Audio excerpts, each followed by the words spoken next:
Hello students, I am appending a new front end to this video, which the rest of it is from a previous semester.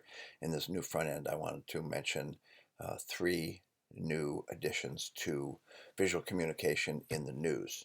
One has to do with a choice by Facebook to cut off access to news in Australia. And this has to do with a piece of legislation in Australia that they were going to make the social media platforms pay the producers of the news. Facebook took a different approach than did Google, and it could end up being quite a big mistake on Facebook's part. Another one is an obituary for the graphic designer who, among his famous designs, was the NASA worm logo. That was the letters for NASA written out that looks in kind of like a wormy script. And so that's an interesting story because he came up with this sort of very minimalist and modernist design, and graphic designers loved it, but not everybody in the world loved it. So eventually, after it had been in place for years, they went back to the previous one, which was called the meatball. And then the final one is from, it's now a 3-year-old piece of New York Times, and it's talking about Pantone, and in it they make mention of the movie The Devil Wears Prada. So I'm now going to stop this, append it to it, and where it picks up is where it talks about that third piece of visual communication in the news, which is the business of color. And it's called The Business of Color, and it's about a company by the name of Pantone. And Pantone has sort of cornered the market on, okay, if you have a certain blue, cerulean blue, they will give it a name and a number, and that way people who make paint for your home, or people who make fabric for your curtains, or people who make upholstery for your car can all be in agreement on what a certain color is. It'll have a name, it'll have a number, and Pantone are the people sort of in charge of designating those things. And so in that page on the module and in the article itself, there was a pointer to a scene. If some of you saw The Devil Wears Prada, there's a scene in which Meryl Streep's character basically takes Anne Hathaway's character to task for having laughed at the fact that she couldn't tell the difference between two color blues. And Meryl Streep ends up kind of giving her quite a dressing down and saying that, you know, she thinks she chose the blue sweater that she happens to be wearing, but in fact, it was chosen by people in the room who make those kind of decisions. So it's a fairly interesting article about the business of color. So discuss the Oswald and Levy readings. So the Oswald reading, I thought, was a pretty good job of sort of applying some of these more esoteric theories. When you're reading them as written by the French philosopher and semiotician Roland Barthes, it gets pretty wiggy pretty quickly. But Oswald, after the introduction, and some of that was stuff I said you didn't have to read certain pages because we already covered that almost in the first week when we were talking about Saussurean linguistics versus Peircean linguistics. But one of the things that keeps coming up is this notion of structuralism. And so Oswald has a couple of charts, and here I have them in the hard copy, but when I'm done recording this, I will actually bring in linkages to these sort of structuralist diagrams. You could call them semiotic squares. And they rely on the idea that there are all these opposites. So we have male and we have female, we have power, we have powerless, we have mature versus trendy, we have individualistic versus social. So these different concepts that are in these diagrams are ones that can help people talk about an image and what it is communicating. So again, we're back to that idea that we communicate with words. Images have this tremendous power to communicate, but our ability to talk about images depends upon some agreement, linguistic terms, theoretical terms. So Oswald does, I think, a pretty good job of applying this semiotics to a couple case studies. So she's got the case study of McDonald's and how they were hurting at one point because they were losing market share, and part of it had to do with the fact that they seemed to not take seriously a very large segment of the market, which were the women. And so they did some semiotic analysis and came up with some advertising that was sort of more appealing and friendly to women. And then we had compact computer that ended up failing. And so I thought that the Oswald essay, if nothing else, she did a good job of applying semiotics to a couple of cases, and particularly used some of the tools to talk about images that were in there. And then the Levy reading, I thought that was really charming, particularly because if you look at it, that doesn't look like the Harvard Business Review of today because it's from the 50s, but the clip art in it made it quite almost silly. And so, but he had some really good points. Levy, or Oswald, says that Levy basically is the one who introduced the idea that advertising and consumer branding is working in symbols. And so before this, people hadn't thought much about it. So even though Levy doesn't use any of the new technical jargon of semiotics, he really was saying that what we have are symbols for sale. And if you think of, you say, well, you know, how symbolic is all this stuff? Imagine you have a teenager who would like a pair of Air Jordans and they would like an iPhone, and instead what you deliver to them are sort of the, brand, Sears brand name sneakers and some, sort of old Nokia phone. They would be, just heartbroken at how you had sort of not met their expectations, because it's not the actual sneaker or the phone itself so much as what Air Jordans symbolize and what an iPhone symbolizes. And so these and other brands have succeeded very well in selling people these ideas that are really about their identity. Okay?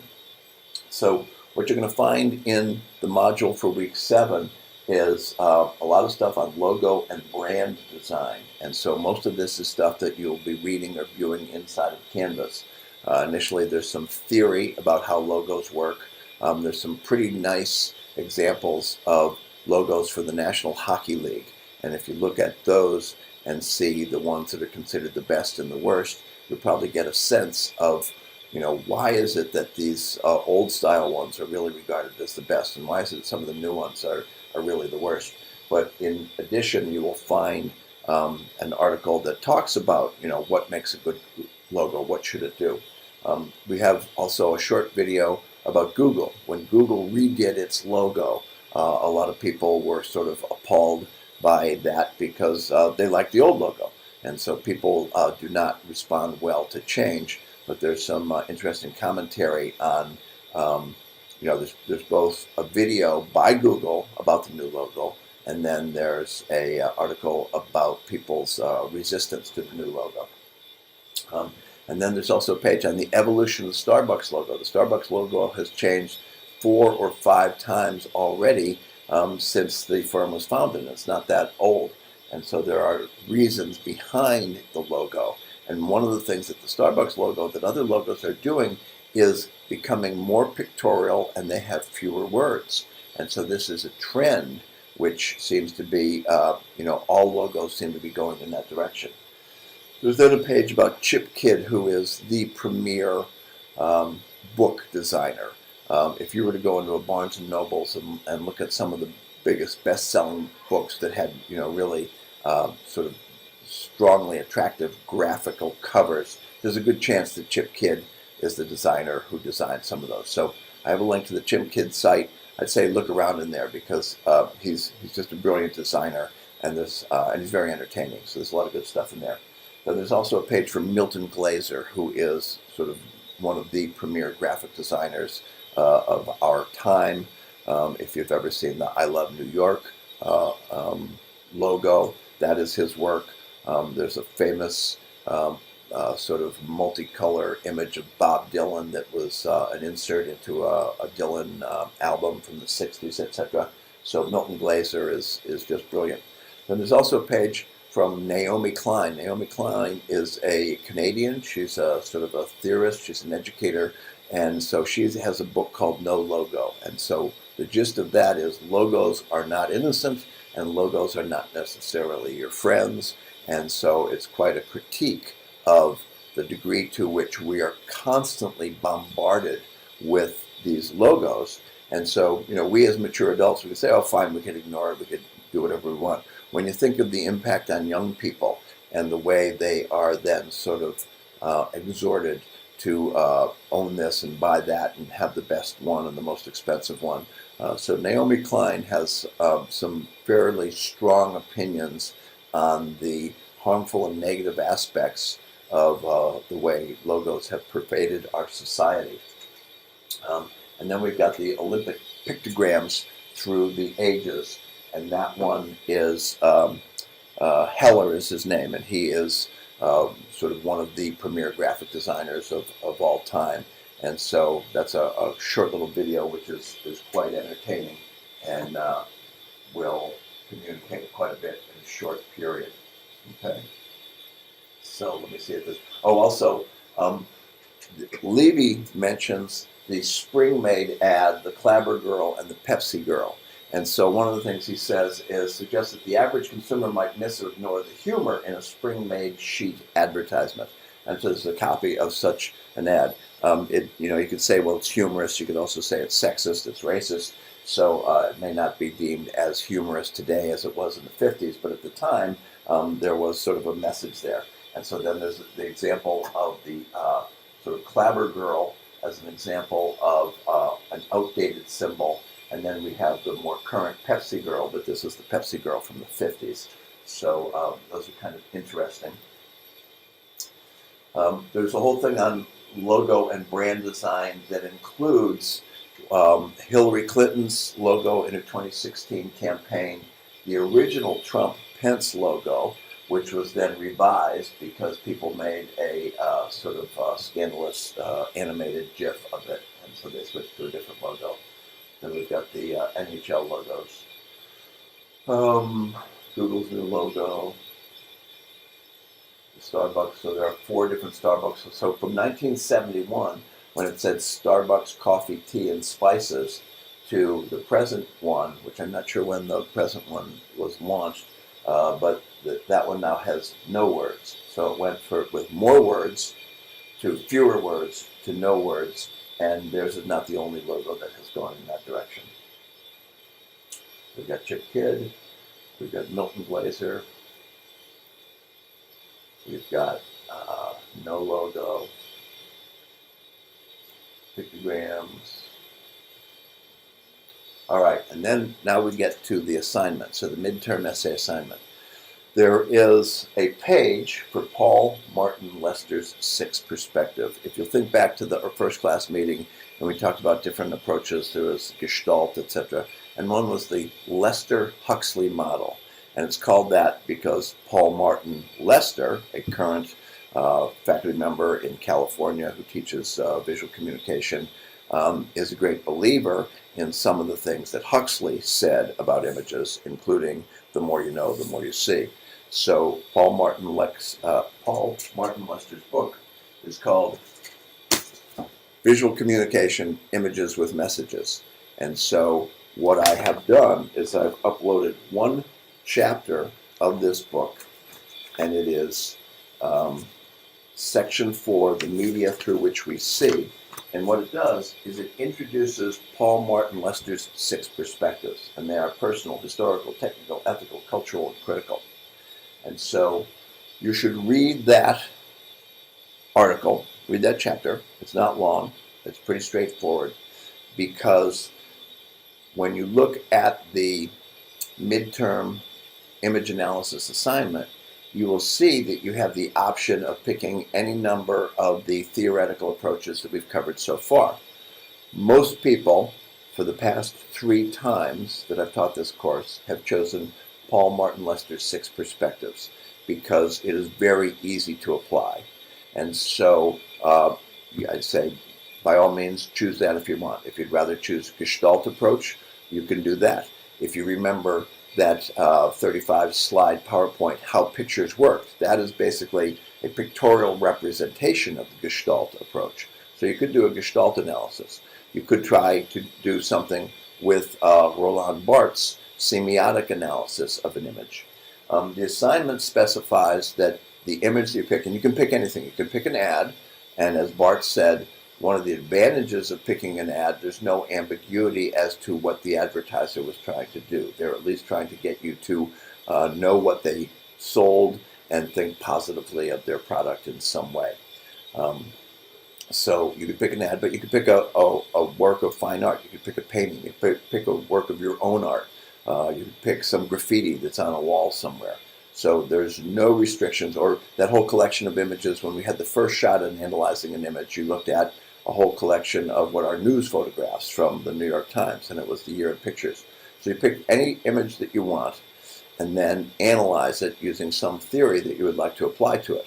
But if the image has any words, then you need to also address the words, and this is specified in the details on the images on the assignment. So there you can choose to either use Barthes' approach to the way words often serve as anchorage for an image, or you could use either of the Lupton and Miller essays that are talking about typography and words, or you could use the Goodhart-Wilcox chapter, which talks about text, etc. But if there are words in the image you're analyzing, you need to somehow address them. And then there's a note in the Paul Martin Lester 6 perspectives. What he does is, one of his perspectives is ethical. Well, when he goes into the ethical perspective, then he branches into 6 different sort of ethical approaches. You don't need to try and get each one of the 6 ethical approaches to talk to your image, because in some cases it would just not be appropriate. So you might choose to just have one ethical approach if you're using the Lester 6 perspectives. And then what I have on the page after that, I think, is a sample that I did myself. So I took an image. It was an image that was actually on a music CD, but I knew that before it was on that music CD, it came from the 60s, and it came from the circumstances when the United States was involved in the Vietnam War. And so you can read my image essay analysis, and what I'm doing there is I am using Paul Martin Lester's 6 perspectives. So I think that wraps it up for what I'm going to be saying here about this upcoming